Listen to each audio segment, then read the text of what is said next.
It kind of feels like we've gotten away from the holiday spirit when it's all about the shopping and the planning for that. And right? Yeah. The heart of what is the holidays to celebrate with family and bringing us back to the core of the season. Things, time to slow down, be grateful, celebrate each other, look at the year past.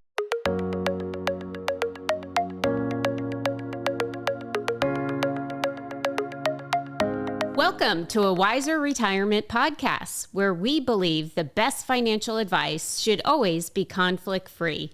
I'm your host, Missy Beach, and guiding you to financial freedom today is my co-host, Shauna Theriault. Today, we're going to talk about the true cost of the holidays. How much are we really spending? Shauna. Oh, Shauna. So we're a couple weeks by the time this airs from Christmas, but of course the holiday season with other things too.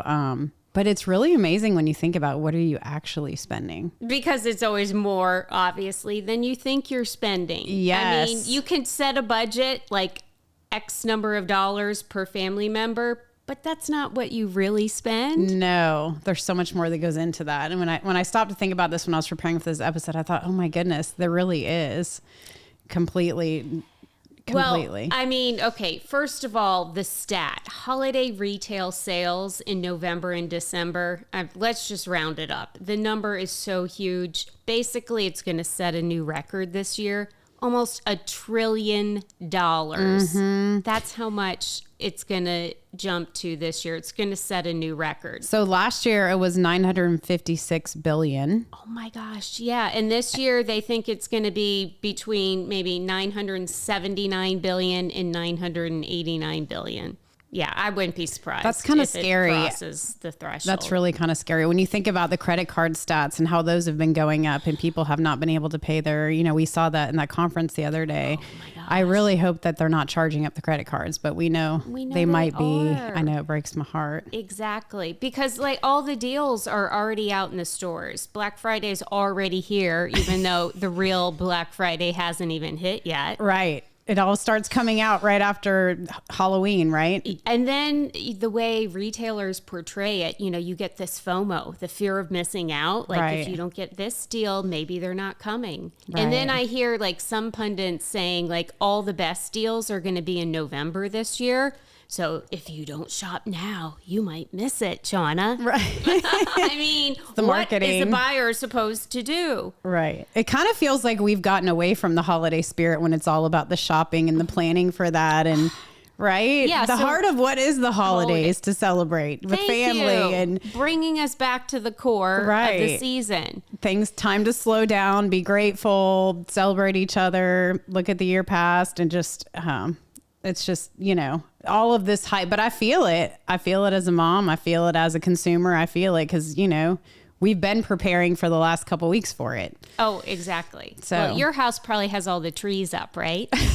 Yes, we do. We do.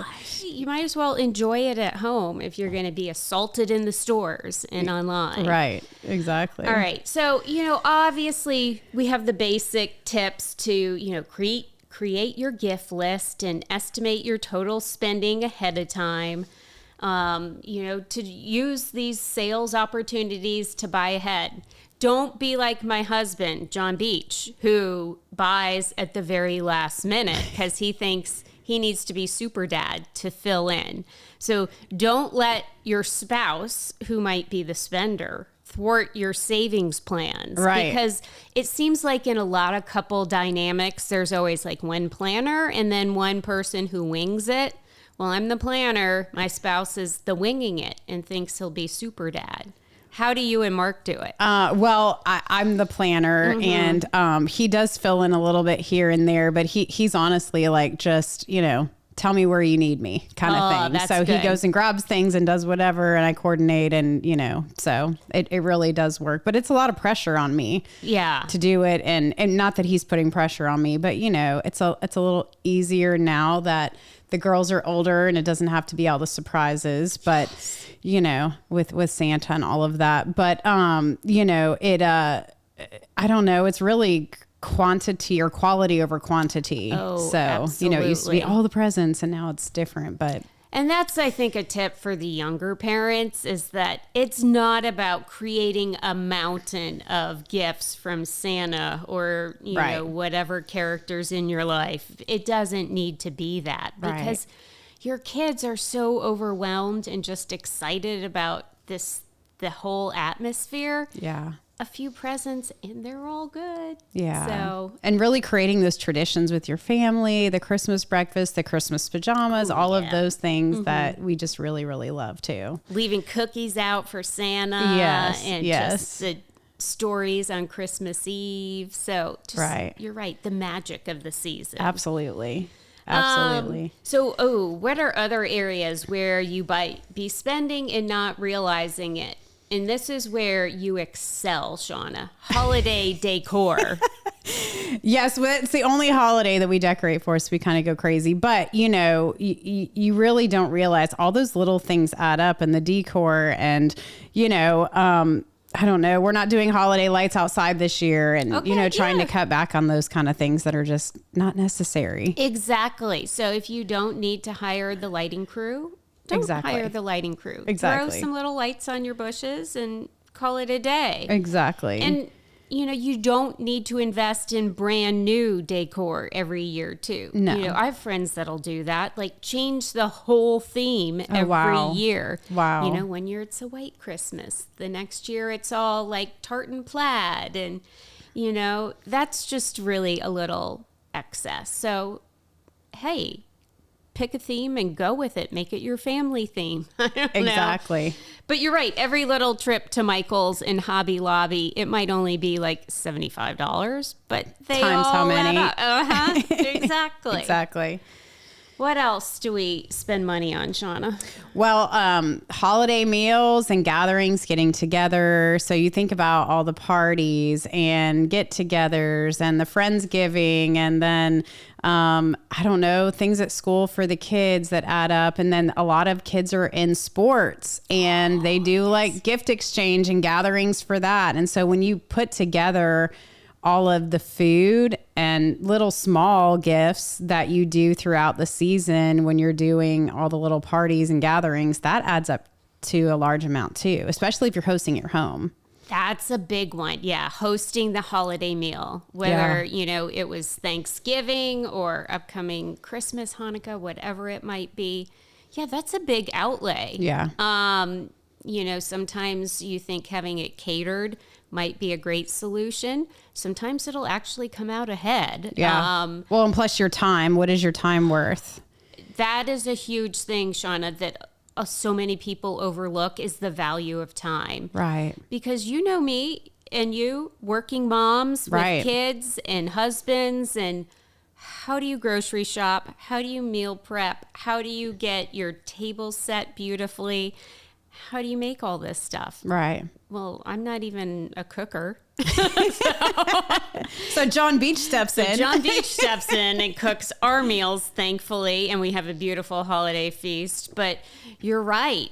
So the value of your time, consider that. Yeah. And don't be afraid to tap on family members to assist when you're doing this. Or kids. That can be part of the festivities to help out, or teenagers, helps them cook, you know, being in the kitchen with mom or organize all that. So when they move out, they know what they're doing. Heck, I mean, we even have 2 college-age boys, but they get tapped on to help in the kitchen and, you know, learn these skills. Absolutely. They're going to live on their own in the not too distant future, and they need to know how to find their way around a kitchen. So everybody can help and do their part. And I think most family members are more than willing to, especially in the holiday season. So that's where you can rope them in and not feel too much guilt. Our family we always, you know, rotate homes, but then everyone brings something to eat and, you know, so we all contribute to that. So it just takes the stress off a little bit. Never turn down an offer for someone to bring something. Right. And don't be afraid to assign someone, a task. Yeah. Like, hey, can you bring the dessert? Can you bring a couple appetizers? Because in the holiday season, everybody's willing to help out and share the burden. Yeah. Not that it's a burden, but, you know, it's a lot It's a cost. Prep and cost. For sure. And that adds variety, especially when you're inviting friends, that may not share your religion or your ethnicity. I mean, that adds the ultimate spice to the season and sharing different traditions. So that's really cool.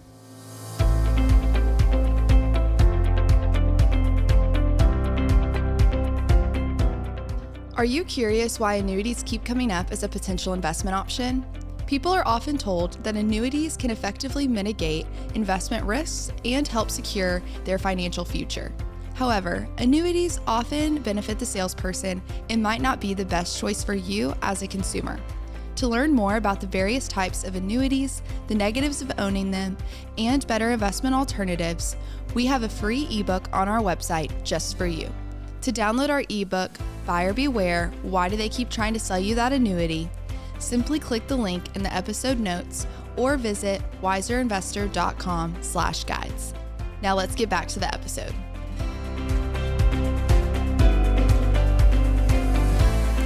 All right. Ooh, here's another good category, entertainment. Yeah. Because everybody has family together or family in town. And so you want to wine and dine everybody and figure out fun things to do. But everything seems like it has a cost, or you need tickets like 5 months in advance for your party of 18 to go to. So it's hard to not fall into that trap of, all right, well, we got to take the whole clan to go see the lights at the botanical gardens and things like that. Mm-hmm. But hey, drive around some great neighborhoods of inflatables and lights, and turn on your cell phones and FaceTime from one car to the other and do crazy, dumb stuff like that. Yeah. Well, and picking just a couple things maybe to do for the holiday season that you like to do, and then just honing in on that instead of trying to do all of it. First of all, with time, obviously, but then the cost of it too. Exactly. Yeah. Like, do you and the girls have any traditions that you do? We do always go see Santa. So we do book a session with Santa so that they can have one-on-one, even though they're older now. Mm-hmm. So we do that for a family picture. And then we do holiday lights at a couple places, but it's more like donation only type thing. Mm-hmm. So we do that. We always have family game night. Yes. So we have a family game night. That's an inexpensive way to spend time together and spend time and do that. So those are just a couple of the things that we do during the season. That's fun. One tradition my family used to do up through COVID, and then it just kind of fell away, was the movie on Christmas Day, which I know a lot of other families do. And it was just a good way to get kind of the older kids out of the house. And, you get a little cabin fever on that day. Too much togetherness. There is such a thing.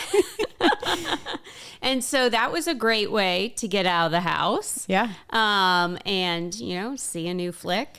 Yeah. I feel like there's just not that much out there to see these days. I don't even know what movies are coming out this Christmas season. Right. I don't really watch TV anymore. I know. So my kiddos do some, but we do things like the Gobble Jog.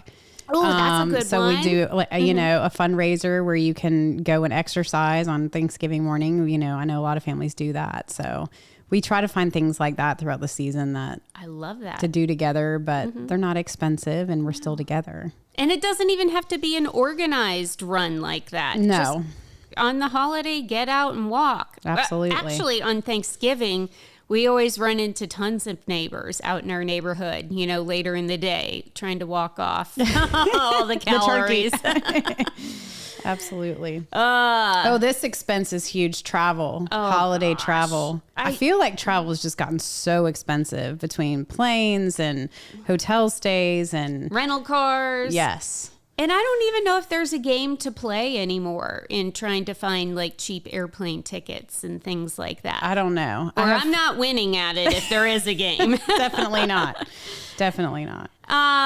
I mean, yeah, there's always booking early to try to get better rates, but it seems like sometimes the last minute deals are the way to go. So I did see this season, I was just looking, we're not going anywhere, but I just happened to look that it looked like some of the beach pricing was coming down for the holidays, and those were filled up for years. And I did notice that. So I'm wondering if there's more availability, which is unusual. So I wonder if more people are renting out and trying to offset some expenses, or if less people are traveling to those kind of places for the holidays. Ooh, maybe that's it. Your first thought, that people are trying to get some more revenue on their rentals. Because that's a perfect time to rent, you would think. Yes. But they have been very, there hasn't been very much availability in the last few years from what I've noticed. And it looked like there was more available this year. Are you talking like Florida beaches, Georgia beach? Oh, Florida and the Panhandle. Yeah, it was interesting. So I thought, maybe they're trying to offset some of those expenses. Interesting. Yeah. And so other thing with holiday travel is, a lot of times people don't feel like staying with relatives because, it's just uncomfortable. You feel like a burden, but it's the holidays. When the heck else are you going to stay with your family? If someone offers you a room in their house, come stay with us, just go stay with them. Yeah. I mean, life's too short to not stay with your family. I always feel like we have 5 people. So I always feel like we're moving, like it's too much. Like overstaying our welcome. But your kids aren't little anymore. No, but they require full-size beds now. So that's true. Of course, blow up mattresses. Just tuck them in somewhere. No. In the border crib or something. And maybe if you do start planning early, to your point. So this stat, flights around Thanksgiving, Christmas, and New Year's see 25 to 40% increase in hikes due to demand. Wow. So maybe just don't travel over the holidays. Exactly. Maybe you celebrate your holiday somewhere in an off-peak time. Gosh, that's expensive. Like do your Thanksgiving in October. Yeah. Do your Christmas in January, or celebrate amongst yourselves and then go travel to see your family in off-peak times. Yeah. I guess it's just hard. I guess we'll see, where our kids land, both of us, obviously after college. And so it's really maybe traveling kids home or going to see them once they have kids. Because I know, once we started having children, a lot of family would come to us because it's so hard to bring the kids and all the stuff. And, they adjust to that. That's kind of how we did it too. We kind of laid down the law. We're like, well, Santa knows to come to our house. Right. So I guess if you want to see the kids. Yeah. It's just too hard to Santa bring all comes, that stuff. So you should come. Exactly. So that's a good way for young families to not travel and save on travel expense. Yeah. Here's a big component of the holidays. And I wouldn't call it spending money. It's charitable donations. Yeah. And a lot of people do that all year round anyway, but it just kind of becomes more of a talking point, I think, during the holidays. And it's a good thing to bring the family together. Yeah. Yeah. There's so many volunteer opportunities, but also helping with food drives, toy drives, all of those things. And then, of course, you're at year-end tax planning. So you're looking at charitable contributions then, too. But that's where, we carve out, and I'm sure many families do this, carve out some time and some money to, be able to give back to others, too, during that time for the ones that can't. So exactly. Yeah.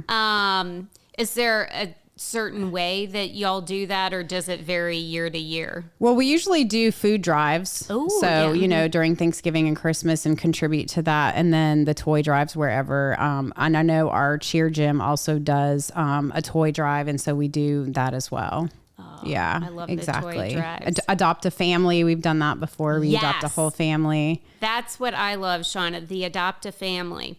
And you can tie that into budgeting with your little kids too. Yeah. So what we used to do when our boys were younger was, we would pick the family off the tree, and then we would give the boys a set budget of X number of dollars. And we'd say, okay, well, this is the mom, the dad, and these kids. This is how much we have to spend. And, they need the outfit, and then they need the gift items. And so we would tell the boys, okay, so how much are you going to spend for the mom, the dad, each kid? And they would have to budget the family gift budget amongst the people in the family. Yeah. And so the boys were really animate about like, oh my gosh, well, we have to make sure the dad gets something warm to wear. And we have to make sure that the dad gets something that is going to make him happy and, you know, something fun on Christmas Day. Yeah. So it really engaged the children when they were little, but it also made them cognizant that like, gifts aren't free. There's not an unlimited amount of money to make people happy. So things come at a cost. Yeah. So even if it's not like adopting a full family, but just when you do the toy drive with kids, right? You know, setting budgets and parameters. So that way they're aware that, you know, toys come with a cost, and let's make sure we find something that's age appropriate, that the child's going to love, and it's within the budget. Yeah. So I think all these things are valuable lessons about helping others and budgeting and just, you know, growing that heart from a meaningful place, but not at your own expense. Yeah. It really does create the holiday spirit too, about giving to others. And that's really what it's all about, right? At the end of the day.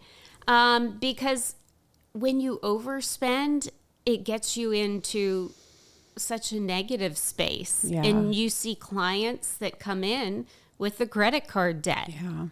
And it's stressful. It causes stress in relationships, your health, all of that. So overspending is just, you know, you get that bill in January and it takes time to pay off. And then, you know, some pay it off with their refund during tax season. But what if you owe also, you know, so then it's like a double whammy. But I know many Americans do use their refund to pay that back too. So it's kind of, but then, you know, they're not really getting ahead. Exactly. So, and as you referenced that conference we were at last couple weeks ago, American credit card debt is really spiraling out of control lately. Is. And the interest rates, what they've done is they've gone up. So the minimum payments, what was the average? It went from like 130 to like 270. It's doubled. So, you know, they're having trouble paying their credit card bills just because the interest rates have gone up too.